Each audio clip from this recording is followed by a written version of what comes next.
To இன்னைக்கு special. இன்னைக்கு நம்ம பார்க்க போகிற சமையல் சிக்கன் 65 குழிப்பணியாரம். சிக்கன் இந்த மாதிரி சின்ன சின்ன பீஸாக எலும்பு இல்லாமல் எடுத்துக்கோங்க. இப்போ ஜாரில் சிக்கன் போட்டுக்குவோம்.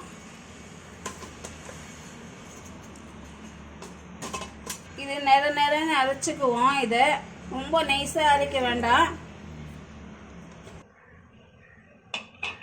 இங்கே பாருங்கள், இந்த அளவுக்கு அரைச்சா போதும். நேரம்னு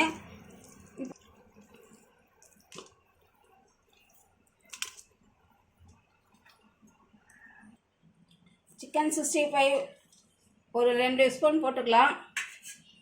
வெறும் மிளகாய்த்தூள் 1 ஸ்பூன் போட்டுக்கலாம். இஞ்சி பூண்டு விழுது 1 ஸ்பூனு.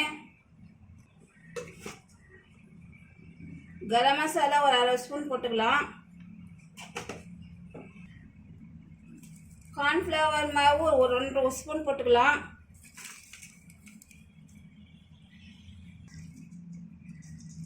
எல்லாத்தையும் மிக்ஸ் பண்ணிக்கலாம். தண்ணி ஊற்றக்கூடாது. தண்ணி ஊற்றாமல் அப்படியே மிக்ஸ் பண்ணிப்போம்.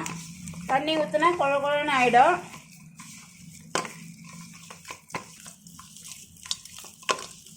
சிக்கன் 65 உப்பு இருக்கும்.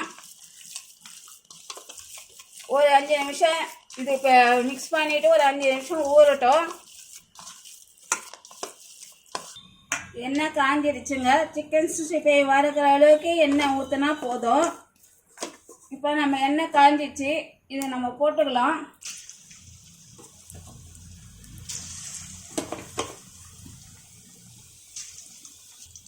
இதை போட்ட பிறகு கொஞ்ச நேரம் கழிச்சு நம்ம இப்படி லைட்டாக கலரி விடுவோம்.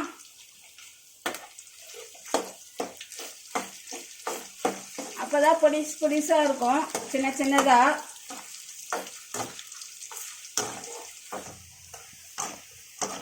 பாருங்க, இந்த அளவுக்கு வந்துச்சுன்னா போதும்.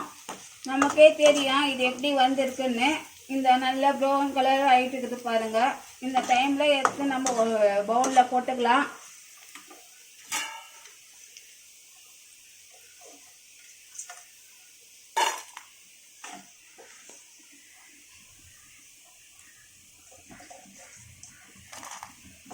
இதே மாதிரி எல்லாமே நம்ம போட்டு எடுத்துடலாம். நம்ம இட்லி மாவு ஒரு 3 கரண்டி மாவு எடுத்துக்கலாம். நம்ம தேவையான அளவுக்கு எடுத்துப்போம். ஒரு 5 பேர் 6 பேர் 7 பேர்னா கொஞ்சம் அதிகமாக எடுத்துக்கலாம். நம்ம இப்போ 3 பேர் 4 பேர் இருக்கிறதுனால 3 கரண்டி எடுத்துருக்கேன். இதுலேயே நம்ம உப்பு போட்டுக்குவோம். ஒரு 1/2 ஸ்பூன் உப்பு, ஆப்பசோட ஒரு 1/2 ஸ்பூனு.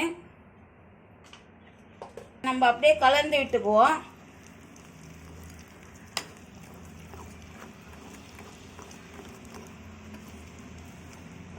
ஒரு கடாயில் 1/2 ஸ்பூன் எண்ணெய் ஊற்றிப்போம்.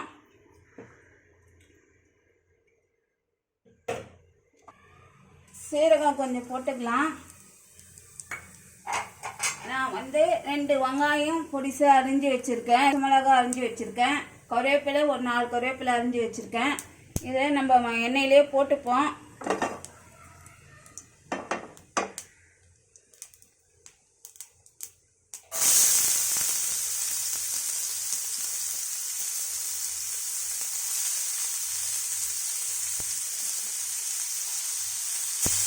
இந்த வெங்காயம் கருவேப்பிலை கொஞ்சம் லைட்டாக வதங்கட்டும்.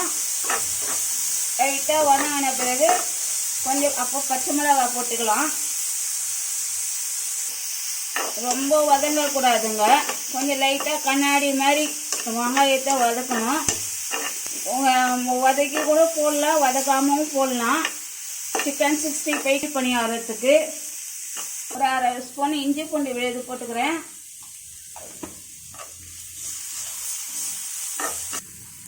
ஒரு 1/2 ஸ்பூன் வெறும் மிளகாய்த்தூள் போட்டுக்கிறேன்.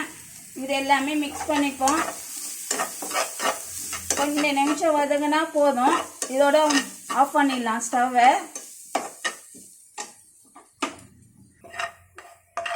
இப்போ நம்ம வதங்கின வெங்காயம்லாம் நம்ம இந்த மாவுலே போட்டுப்போம். இப்போ நம்ம சிக்கன் 65 வறுத்து வச்சுருக்கோம். இதிலே நம்ம போட்டுக்குவோம். ஏற்கனவே நம்ம எவ்வளோ தேவையோ அவ்வளோ சிக்கன் 65 போட்டுக்கலாம். ஒரு 4 பேருக்கு 3 பேருக்கு வேணும்னா போட்டுக்கலாம். நம்ம அதிகமாக போடணுன்னு அவசியம் இல்லை. வறுத்து வச்சுட்டு இதில் எல்லாம் கலந்துக்கலாம். நம்ம குழி பணியாரம் செய்யறதுக்கு இந்த மாதிரியும் செய்துக்கலாம். இல்லை மாவு ஊற்றிட்டு குழி பணியாரத்தில் மாவு ஊற்றிட்டு ஒவ்வொரு சிக்கன் 65 இப்படி வச்சுக்கலாம்.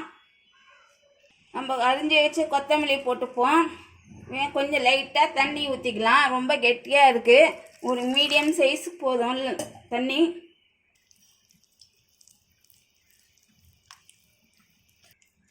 இந்த பாருங்கள், இந்த அளவுக்கு போதும்.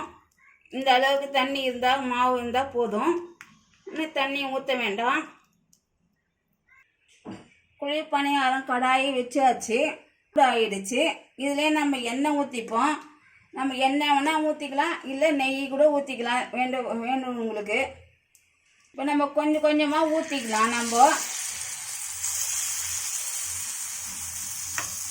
இது சாயங்கால டைமில் நம்ம பசங்களுக்கு ஸ்நாக்ஸ் ஈவினிங் டிஃபன் செய்து கொடுக்கலாம்.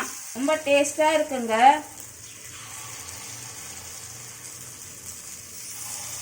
மூடி போட்டு ஒரு 5 நிமிஷம் விடலாம். அப்படியே 5 நிமிஷம் கழித்து நம்ம எடுத்து பார்க்கலாம். எடுத்து பார்த்துட்டு இதை அப்படியே நம்ம திருப்பி போடுவோம்.